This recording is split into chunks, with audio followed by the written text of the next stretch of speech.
सम्मुखें एक दमदार वीडियो उपस्थापन करुचु। जो वीडियोटी आपण मानक अत्यंत भल लगे बोली आशा करुचु।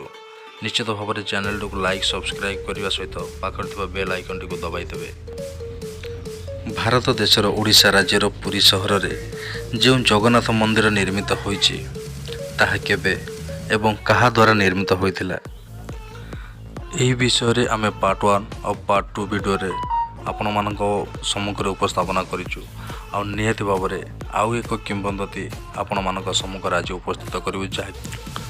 1360 मसीहा नवेम्बर मासरे तृतीय भानुदेवଙ୍କ राजत्व काल रे फिरोज तुगलक ओडिशा को आक्रमण करने उद्देश्य एक विराट सैन्यबाहिनी संगे धरी अग्रसर है एवं मयूरभंज और केउंझर जिला दे कटक जिले में प्रवेश कर सारंगगढ़ दुर्ग को अवरोध कला। सेतेबेले तृतीय भानुदेव सारंगगढ़ में अवस्थान करुले से फिरोज तुगलकर सैन्यबाहिनी को प्रतिरोध करने को असमर्थ हो चौद्वार पलायन कले एवं सेठारु जाई धवलेश्वर द्वीप आश्रय नेले। फिरोज तुगलक विजय लाभ कर राजधानी कटक सहर में प्रवेश कर सेठारे थिबा पुरुषोत्तम जगन्नाथ मंदिर सहित अन्यान्य मंदिर गुड़ी को ध्वंस कला। सेतेबेले जगन्नाथ फिरोज तुगलक को प्रतिरोध करी किंबा विनाश करी निज मंदिर सुरक्षा करि पारले नहीं। ओडिशा को राजा शोभनदेव राजत्व करुवा बेलर कथा। दिने राजा शोभनदेव एवं जगन्नाथ मंदिर पूजक माने जानिबा को पाइले जे रक्तबाहु पुरी को आक्रमण करने प्रस्तुत होउछि। तेणु राजा शोभनदेव निर्देश रे जगन्नाथ मंदिर पूजक माने तीन मूर्ति को नहीं पश्चिम ओडिशार सोनपुर निकटवर्ती गोपाली ग्राम एक मंडप निर्माण कर तहिरे स्थापन कले एवं यथाविधि अनुसार पूजा करने को लगिले। तेणु पुरी जगन्नाथ मंदिर खाली हो रहिला।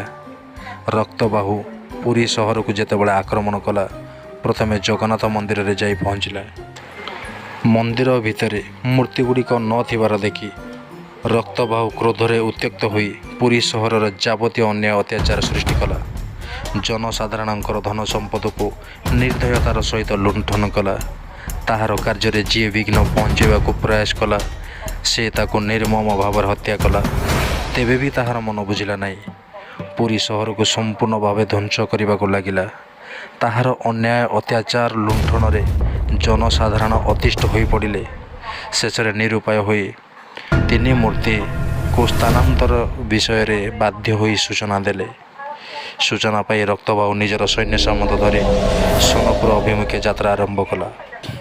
सही तीन मूर्ति को ठाब करने को रक्तबाहु सोनपुर आसुच बोली खबर पाई जगन्नाथर पूजक माने रक्तबाहुर आक्रमण मूर्तित्रय को रक्षा करने अन्य कौन उपाय न पाई शेष एक विराट गात खोली पोती पाताली करदेले एवं रक्तबाहुर सन्देह रक्षा करने ता उपरे गोटे बट वृक्ष रोपण करदेले। रक्तबाहु सोनपुर आसी विभिन्न स्थान अनुसंधान कला एवं कौनसी संधान न पाई शेष फेरीगला। सही दिन ठारू सही गात भितर दीर्घकाल पर्यंत तीन मूर्ति त्रय पोती होई रहिले।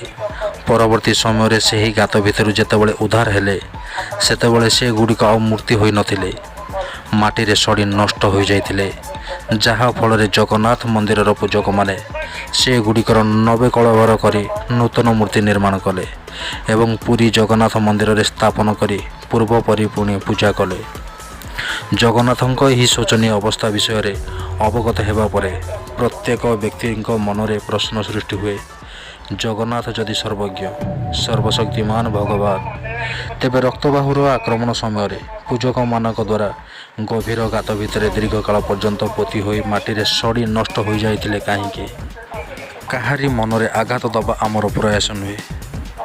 जहा ऐतिहासिक এই ओडिशा माटी रे जेते सब ऐतिहासिक अच्छी निश्चित भाव में यह चैनल माध्यम आम आपणों सम्मुखें उपस्थापना करने को चाहूँ एवं जहाँ वास्तव ताको आम आपण मान सम्मुख रखापी चाहूँ।